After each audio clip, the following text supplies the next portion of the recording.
بسم اللہ الرحمن الرحیم۔ شرح تہذیب کا چھٹا باب ہے خاتمہ، سبق نمبر 2 اعتبارات ثلاثہ میں خوش آمدید۔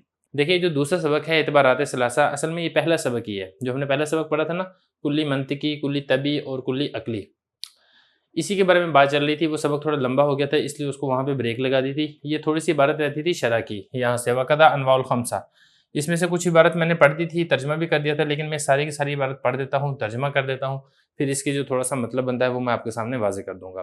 عبارت دیکھ لیں ذرا، یعنی کما ان الکلیہ یکون منطقیا و طبعیا و عقلیا کذالک الانواع الخمسۃ، یعنی الجنس والفصل والنوع والخاصۃ والعرض العامہ تجری فی کل منها هذه الاعتبارات الثلاث، مثلا مفہوم النوع یعنی الکلی المقول علی کثیرین متفقین بالحقیقۃ فی جواب ما هو یسمى نوعا منطقیا ومعروضه كالانسان والفرس، نوعا طبعیا ومجموع العارض والمعروض كالانسان نوعا عقلیا، وعلى هذا فقس البواقي، بل الاعتبارات الثلاث تجري في الجزئي ايضا، فإن اذا قلنا زيد جزئي اعني ما يمتنع فرض صدقه على كثيرين يسمى جزئيا منطقيا، ومعروضه اعني زيدا يسمى جزئيا طبعيا، والمجموع اعني زيدا الجزئية يسمى جزئيا عقليا۔ ترجمہ دیکھ لیں، انواع خمسہ یعنی جس طریقے سے کلی، منطقی، طبی اور عقلی ہوتی ہے، اسی طرح انواع خمسہ یعنی جنس، فصل، نوع، خاصہ اور عرض عام، ان میں بھی یہی تین اعتبارات جاری ہوتے ہیں۔ مثال کے طور پہ نوع کا مفہوم میں مراد لیتا ہوں وہ کلی جو بولی جاتی ہے ایسے کثیر افراد پر جن کی حقیقت متفق ہے ما ہوا کے جواب میں، اس کا نام رکھا جاتا ہے نوع منطقی، اور اس کا جو معروض ہے جیسے کہ انسان اور فرس ہے، اس کا نام رکھا جائے گا نوع طبی، اور عارض اور معروض کا مجموعہ جیسا کہ انسان، اس کا نام رکھا جائے گا نوع عقلی۔ اسی کے اوپر باقی کو قیاس کر لیں۔ بلکہ یہ جو تین اعتبارات ہیں یہ جزئی میں بھی جاری ہوتے ہیں، اس لیے کہ جب ہم یہ کہتے ہیں زید جزئی، میں مراد لیتا ہوں جزئی سے کہ جس کا کثیر افراد پر صادقانہ ممتنع ہو، اس کا نام رکھا جاتا ہے جزئی منطقی، اور اس کا معروض میں مراد لیتا ہوں زید، اس کا نام رکھا جاتا ہے جزئی طبی، اور عارض اور معروض کا مجموعہ میں مراد لیتا ہوں زید الجزئی، اس کا نام رکھا جاتا ہے جزئی عقلی۔ پہلی بات اب یہاں پہ یہ سمجھ لیں کہ اعتبارات ثلاثہ سے کیا مراد ہے۔ دیکھیں اعتبارات ثلاثہ سے مراد یہی ہے کلی، منطقی، طبی اور عقلی۔ تو یہ جو تین کلیے ہیں، یہ تین اعتبارات ہیں، یہ کلیات خمسہ کے اندر بھی جاری ہوتے ہیں۔ کلیات خمسہ سے مراد کیا ہے؟ جنس، نوع، فصل، خاصہ اور عرض عام۔ تو یہاں پر بھی بالکل ایسے ہی ہے، جیسے کلی کا مفہوم تھا اس کو ہم کہا جاتا تھا کلی منطقی، اور جو اس کا مصداق تھا اس کو کہا جاتا تھا کلی طبی، اس کا جو مصداق تھا، اس کا جو معروض تھا، اور مفہوم اور مصداق کا مجموعہ، یا ہم یہ کہیں عارض اور معروض کا مجموعہ، اس کو کہا جاتا تھا کلی عقلی۔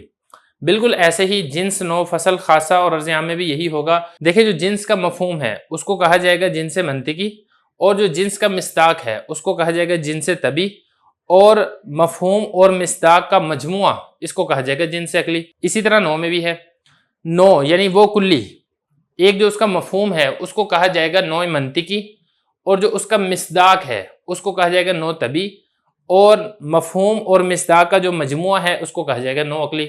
ساروں کے ساروں کے اندر ایسے جاری ہوگی۔ فصل میں بھی ایسے ہی ہے، فصل کا جو مفہوم ہے وہ ہوگا فصل منطقی، اور جو اس کا مصداق ہے اس کو کہیں گے فصل طبی، اور مفہوم اور مصداق کے مجموعے کو کہا جائے گا فصل عقلی۔ ایسے ہی خاصہ کے اندر بھی ہوگا، ایسے ہی عرض عام کے اندر بھی ہوگا۔ تو یہی والی بات شارح کہہ رہے ہیں کہ کلی جس طریقے سے منطقی، طبی اور عقلی ہوتی ہے، بالکل اسی طرح انواع خمسہ میں بھی۔ انواع خمسہ سے کیا مراد ہے؟ اس سے مراد ہے جنس، فصل، نوع، خاصہ اور عرض عام، ان میں بھی یہی تین اعتبارات جاری ہوتے ہیں۔ یہ جو ہے نا هذه الاعتبارات الثلاث، یہ اس میں اشارہ مشارون الیہ مل کر یہ تجری کا فائل آپ نے بنانا ہے۔ یہ تین اعتبارات ان پانچوں میں بھی جاری ہوتے ہیں۔ مثال کے طور پہ اب انہوں نے مثال دی ہے نوع کی، لیکن میں نے آپ کو بتا دیا کہ صرف نوع کے ساتھ خاص نہیں ہے، جنس میں بھی ایسے ہی ہو سکتا ہے، فصل میں بھی، خاصہ میں بھی، اور عرض عام میں بھی۔ نوع، پہلے اب نوع کی تعریف کریں۔ نوع سے کیا میں مراد لیتا ہوں؟ دیکھیں نوع سے مراد یہ ہے کہ جو بولی جاتی ہے ایسے کثیر افراد پر جو ان کی حقیقت متفق ہو ما ہوا کے جواب میں، یہ نوع کی تعریف ہے، جیسے کہ آپ پہلے پچھلے باب کے اندر پڑھ چکے ہیں۔ اب یہ جو اس کا نوع کا مفہوم ہے، یہ نوع کی جو تعریف ہے، اس کو کہا جائے گا نوع منطقی، اور جو اس کا معروض یعنی جو خارج کے اندر جو اس کا مصداق ہے اس کو کہا جیسا کہ انسان ہے یا فرس ہے، اس کو کہا جائے گا نوع طبی، دوسری قسم ہوگی۔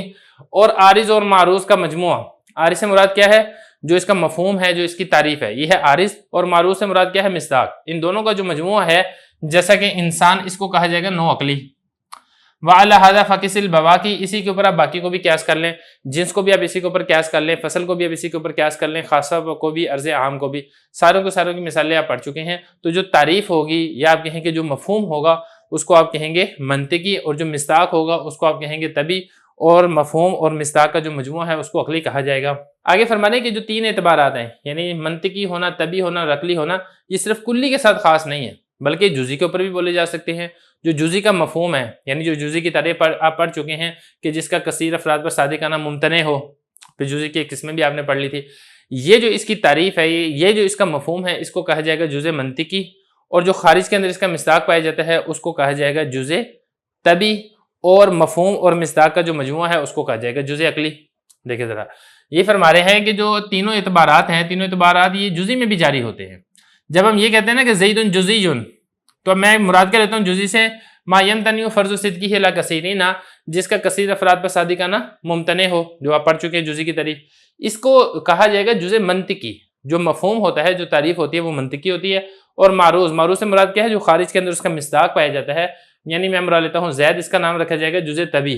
اور مجموعہ عارض اور معروض کا مجموعہ، مفہوم کا اور خارج کے اندر جو چیز پائی جا رہی ہے، ان دونوں کا جو مجموعہ ہے یعنی زید الجزئی، جزئی زید آپ کہہ لیں، اس کا نام رکھا جائے گا جزئی عقلی۔